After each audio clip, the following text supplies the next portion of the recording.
Hello दोस्तों, स्वागत है आपका आपके अपने यूट्यूब चैनल एजीजी के स्टडी में। तो आज हम शुरू करने वाले हैं जेईआईटी मॉक टेस्ट नंबर 2, जिसमें हम डिस्कस करेंगे मेमोरी यूनिट को। देखिए, मेमोरी यूनिट बहुत ही इंपॉर्टेंट टॉपिक है और इसे हम 2 पार्ट्स में डिस्कस करने वाले हैं। तो आज हम पहला पार्ट शुरू करने वाले हैं, ठीक है। तो ये हमारा आज का पहला पार्ट होगा और हम दूसरा पार्ट बहुत ही जल्दी लेकर आएंगे। तो हम इसमें ये कोशिश कर रहे हैं कि ज़्यादा से ज़्यादा आपको एक्सप्लेन करके बताएं और ज़्यादा से ज़्यादा क्वेश्चंस करवाएं, और जिस भी तरीके का क्वेश्चन आपको मेमोरी यूनिट से पूछा जा सकता है, हम उन सभी तरीकों से करवाने की कोशिश करेंगे। तो चलिए चलते हैं हमारे आज के पहले क्वेश्चन की ओर। तो आज का हमारा पहला क्वेश्चन है, which process check to sure the component of the computer are operating and connected properly. ऐसी कौन सी प्रोसेस है जिसके द्वारा हम ये चेक करते हैं कि कंपोनेंट कंप्यूटर के प्रॉपर तरीके से काम कर रहे हैं, कनेक्टेड हैं कि नहीं। तो आपको बताना है इसका आंसर।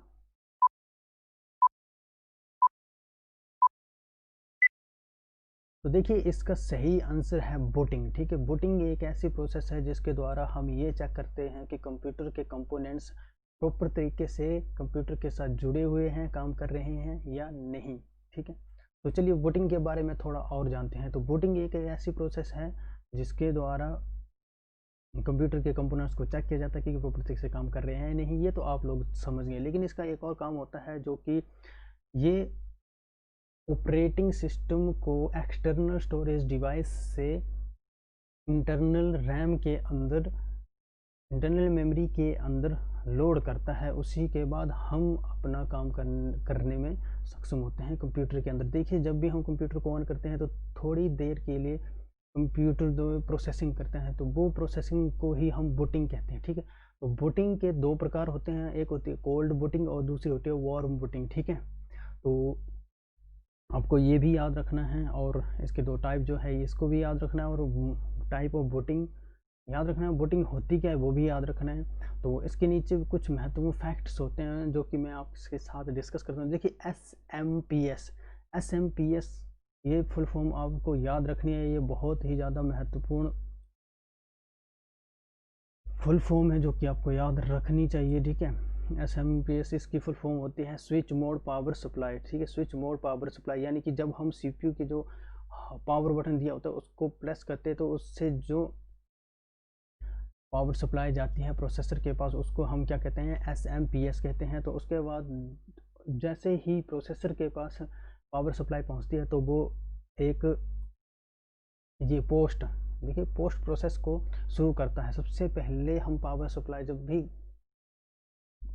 ऑन करते हैं और प्रोसेसर के पास पावर सप्लाई पहुंचती है, तो सबसे पहले जो प्रोसेस शुरू होती है उसको हम पोस्ट कहते हैं, ठीक है। Power on self test.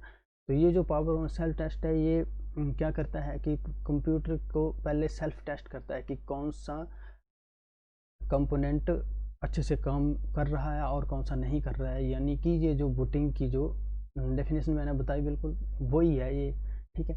तो इसे कहते हैं पावर ऑन सेल्फ टेस्ट, जैसे कि नाम से ही पता चल रहा है कि खुद को ही टेस्ट करता है पूरे की कौन सा कंपोनेंट खुद से जुड़ा हुआ है या नहीं है, कौन सा कंपोनेंट काम कर रहा है। अगर नहीं कर रहा है तो वो ये आपके स्क्रीन के सामने एक डायलॉग बॉक्स दिखा देगा और बताएगा कि ये वाला कंपोनेंट अच्छे से काम नहीं कर रहा है या फिर डैमेज है वगैरह कुछ भी। इसके नीचे की जो प्रोसेस है ये आते हैं हमारी BIOS प्रोसेसिंग, ठीक है, जिसका फुल फॉर्म होता है बेसिक इनपुट आउटपुट सिस्टम। ये आपको याद रखनी है, बहुत ही इम्पोर्टेंट प्रोसेस है या फिर फुल फॉर्म है, आप कुछ भी कह लीजिए। तो आज का हमारा जो दूसरा क्वेश्चन है वो है हमारा, primary memory is also known as. Primary memory को हम और क्या कह सकते हैं, आपको ये बताना है, ठीक है। तो जल्दी से कमेंट कीजिए।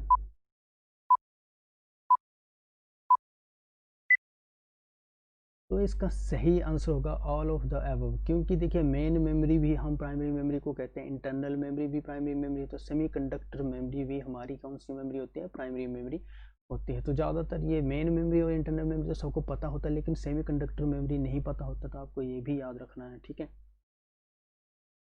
तो आज का हमारा जो तीसरा क्वेश्चन है, which memory is erased when computer is turn off. तो ये बहुत ही इंपॉर्टेंट क्वेश्चन है। आई होप आपको इसका आंसर पता होगा, अगर नहीं है पता तो भी बताइए, और पता है तो कमेंट जरूर करें।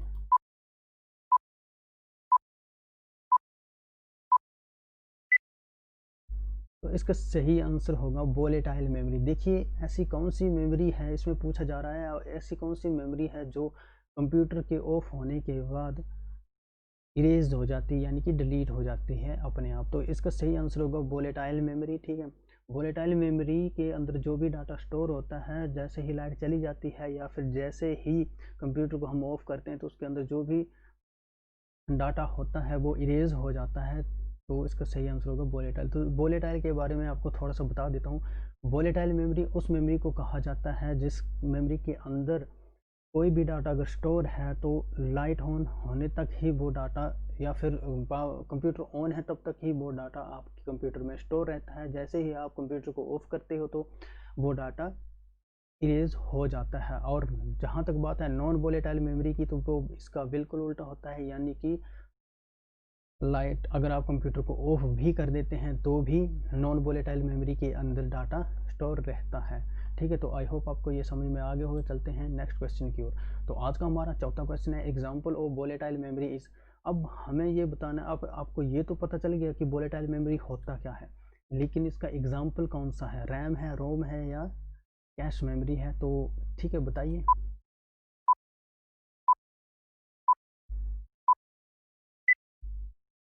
तो इसका सही आंसर होगा रैम। देखिए रोम जो है ये एक परमानेंट मेमोरी है और रोम जो है ये टेम्परेरी मेमोरी है। ठीक है, यानी कि टेम्परेरी मेमोरी का मतलब तो सेम ही हुआ। ठीक है, वोलेटाइल मेमोरी बस आपको नाम याद रखना होगा। अगर आपको पता है वोलेटाइल मेमोरी क्या होता है तो आप सीधे लगा दोगे। तो वोलेटाइल मेमोरी हम रैम को कहते हैं क्योंकि रैम के अंदर जो भी डाटा स्टोर होता है वो कंप्यूटर ऑफ होने के बाद अपने आप इरेज हो जाता है। तो आज का हमारा पांचवा क्वेश्चन है which is a temporary storage device in a computer. तो कंप्यूटर के अंदर कौन सा टेम्परेरी स्टोरेज डिवाइस है। तो मैंने आपको इससे पिछले वाले क्वेश्चन में ही बता दिया था कि टेम्परेरी मेमोरी कौन सी होती है। चलिए आप बताइए।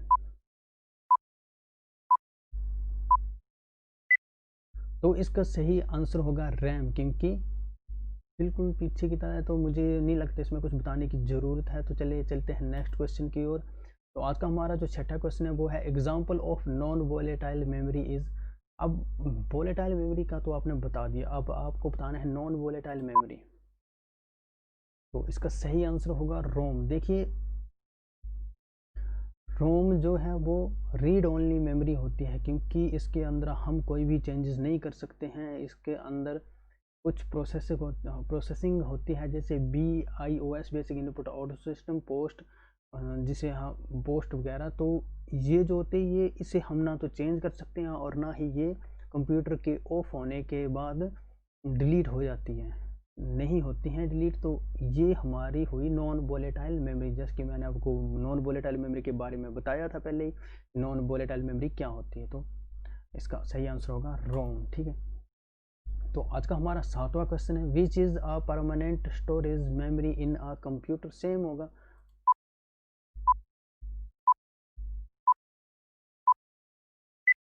देखिए इसका आंसर होगा रोम, क्योंकि अगर नॉन वोलेटाइल मेमोरी रोम है तो ये भी रोम ही होगा, क्योंकि परमानेंट मेमोरी भी रोम होता है और नॉन वोलेटाइल और परमानेंट में ज़्यादा डिफरेंस होता नहीं।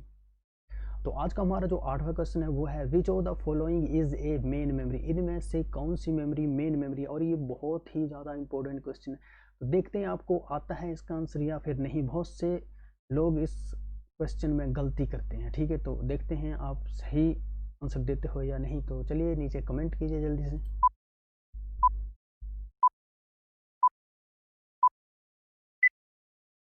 तो आई होप आपने इसका आंसर दे दिया होगा। तो इसका सही आंसर है बोथ ए एंड बी।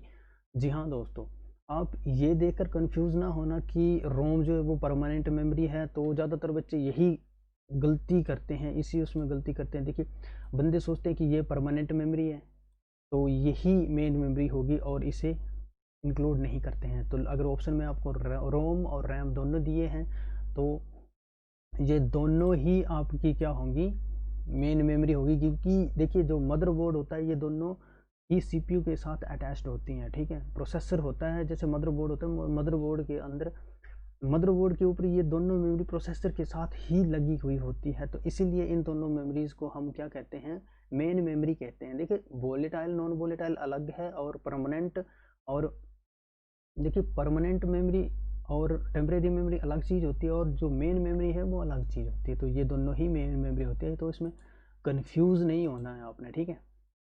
तो आज का हमारा जो 9th क्वेश्चन है वो है which is the fastest memory in a computer system. इनमें से कौन सी मेमोरी सबसे फास्ट मेमोरी है कंप्यूटर सिस्टम की। तो चलिए जल्दी से आंसर बताइए।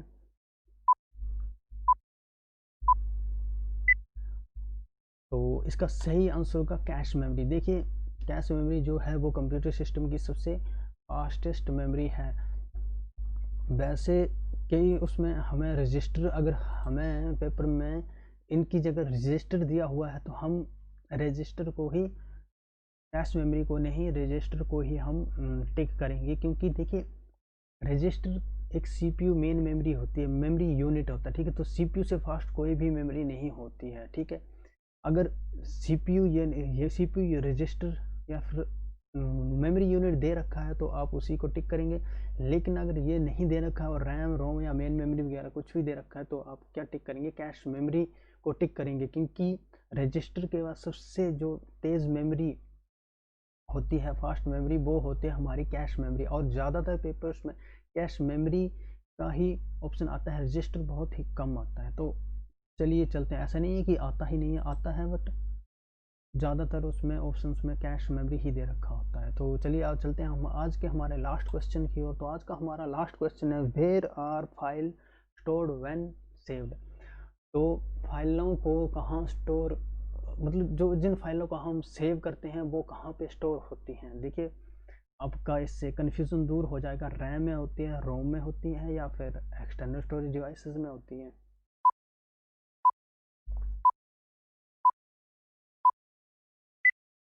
देखिए इसका सही आंसर होगा हमारा hard disk drive, HDD hard disk drive में। क्योंकि देखिए रोम का जो कार्य होता है वो क्या होता है, कंप्यूटर को बूट करना, या फिर कंप्यूटर को बूट करना, या फिर कंप्यूटर को जब हम ऑन करते हैं और ऑपरेटिंग सिस्टम को एक्सटर्नल मेमोरी से इंटरनल मेमोरी के अंदर लाने की प्रोसेस किस में होती है, हमारी रोम में होती है। तो उसके बाद रोम का कोई भी कार्य नहीं होता, उसके बाद जो भी कार्य होता है वो कहाँ होता है, हमारा रैम के अंदर होता है, ठीक है। तो उसके बाद सभी कार्य हमारे रैम के अंदर ही होते हैं, यानी कि जो ऑपरेटिंग सिस्टम है वो रैम के ऊपर ही कार्य करता है, रैम के अंदर ही कार्य करता है। लेकिन जैसे हम एग्जांपल ले लीजिए कि आप वर्ड पे काम कर रहे हो, ठीक है। वर्ड पे आप जो भी लिख रहे हो वो आपका कहाँ सेव हो रहा है, हमारा रैम के अंदर सेव हो रहा है। लेकिन जब तक हम उसे Ctrl+S से या फिर फाइल मेन्यू में जाकर उसे सेव नहीं कर देते हैं तब तक वो हमारा कहाँ है, रैम में है। लेकिन जब हम उसे सेव कर देते हैं तो वो हमारा चला जाता है एक्सटर्नल स्टोरेज डिवाइसेस में, ठीक है। यानी कि हार्ड डिस्क ड्राइव में या फिर कोई भी आपका एक्सटर्नल स्टोरेज आपने कनेक्ट कर रखा है उसमें जाता है, ठीक है।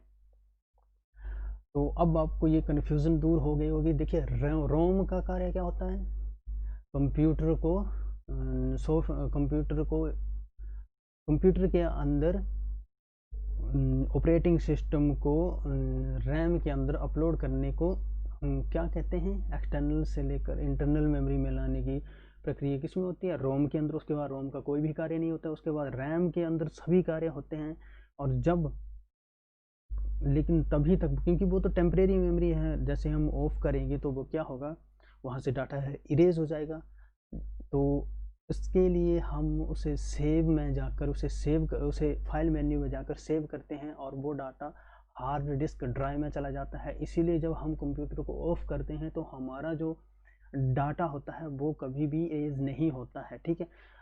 कई बार आपने जब भी वर्ड या किसी भी प्रोग्राम को कंप्यूटर पे चलाया होगा तो आपने देखा होगा कि जब भी आप काम कर रहे हैं और अचानक से आपने वो डॉक्यूमेंट सेव नहीं किया होगा और अचानक से बिजली चली जाती है, तो बाद में आप उस फाइल को नहीं ढूंढ सकते हैं, वहाँ पर वो फाइल नहीं होती है क्योंकि वो इरेज हो चुकी होती है अगर आपने उस फाइल को सेव नहीं किया हुआ होता है। तो ठीक है, तो चलिए दोस्तों, ठीक है, आज का हमारे ये वीडियो यहीं समाप्त होता है। तो अगर वीडियो आपको अच्छा लगा हो तो लाइक करें, शेयर करें और हमारे YouTube channel age education study को सब्सक्राइब करना ना भूलें। धन्यवाद।